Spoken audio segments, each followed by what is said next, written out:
So, one day, you're just walking around, minding your own business, when you notice something, up in the sky, a pixel, just hanging there, perfectly square, slightly out of place. It was probably nothing. Or it was everything. This is simulation theory, and by the end of this, you might not be sure reality exists.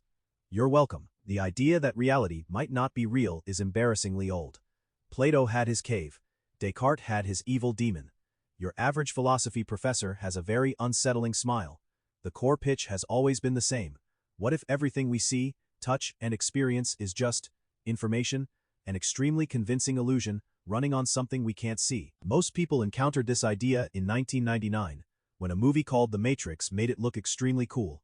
2 pills. Red or blue. Truth or comfortable lie. Most people in the theater chose popcorn. That fast for the slack. Which, for the record, was also probably simulated. But in 2003, a philosopher named Nick Bostrom decided to take it seriously. Mathematically seriously. Oxford-level seriously. Which is the most alarming kind of serious. Bostrom published a paper called Are You Living in a Simulation?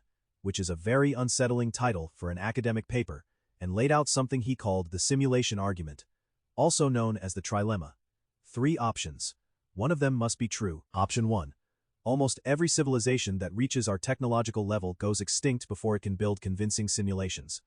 Which is very bleak. Like, end of species bleak. Let's hope it's not this one. Option 2. Almost every advanced civilization can build simulations, but chooses not to. Maybe for ethical reasons. Maybe it's boring. Like how you could technically organize your email inbox, but you've decided that's simply not going to happen. Option 3. We are almost certainly living in a simulation right now. Here's the math. If even one civilization ever builds ancestor simulations, detailed replicas of earlier periods, and runs many of them, then simulated minds will vastly outnumber real ones. So statistically, you're probably not the original. Bostrom's argument is uncomfortable because it's actually quite solid. He's not saying maybe we're in a simulation. He's saying either almost everyone goes extinct or almost everyone is simulated.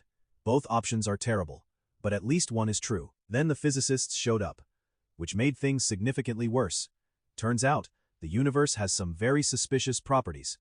There's a minimum unit of space called the Planck length, about 1.6 times 10 to the negative 35 meters, which sounds arbitrary, almost like a resolution limit. Then there's quantum mechanics, where particles don't have definite states until someone looks at them. Before observation, they're probability clouds, which is either very deep physics, or the universe being extremely lazy about rendering things nobody's watching. Like a video game only loading the area around the player. Why render the back of a building if nobody's there? The universe appears to ask the same question. Is this a coincidence? Probably. Maybe.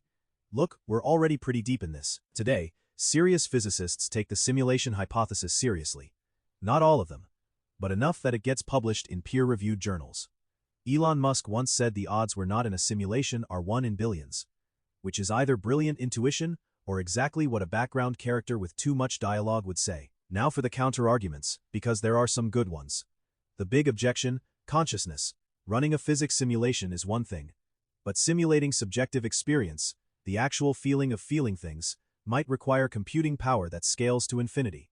Or at least to, we can't afford that. This is called the hard problem of consciousness.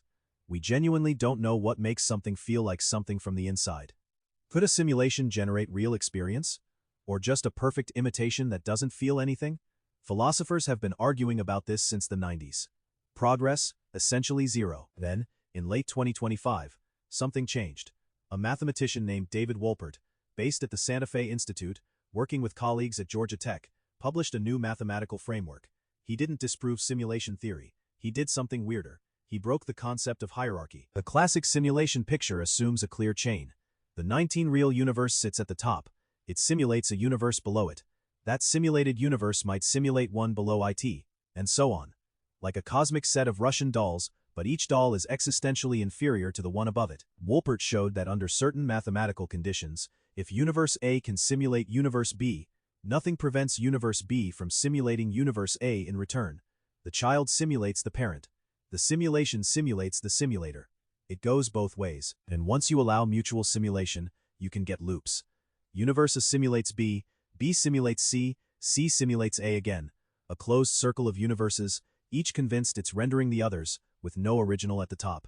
No beginning, no base, just turtles, all the way around. More critically, Wolpert found that in these scenarios, the two universes become mathematically indistinguishable from each other.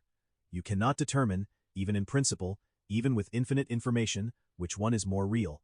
The very idea of a hierarchy starts to dissolve, not because we lack evidence, but because the distinction itself becomes meaningless. So here's what Wolpert's framework actually does. It doesn't say you're not simulated. It says, even if you are, the concept of base reality might not be a coherent concept. The entire simulation argument rests on there being a top, a bedrock, something real that exists independently. Wolpert's math suggests that bedrock might not exist. There might just be turtles, all the way down, which is either deeply unsettling or surprisingly liberating, depending on your disposition. If there's no meaningful difference between real and simulated, then even if we are in a simulation, we're not less real. We're just differently real. The stickman on the screen isn't less alive than the animator. They're just in different narrative layers. The practical question, naturally, is, does any of this actually matter? If the simulation is indistinguishable from reality, if everything inside it feels real, hurts real, and has absolutely terrible Wi-Fi, does the label change anything? Philosophy says yes. Pragmatism says no. Your landlord definitely doesn't care. The honest answer is, we don't know. We may never know. Bostrom himself called this question empirically unanswerable with current technology. Wolpert's framework suggests it might be unanswerable by definition, which is exactly the kind of thing the universe would do. Incredibly rude, very on brand. And that's simulation theory, in simple terms. If you found this useful, the subscribe button is right there. Or don't. I'm a stick man. My entire existence is probably computational. That /1 by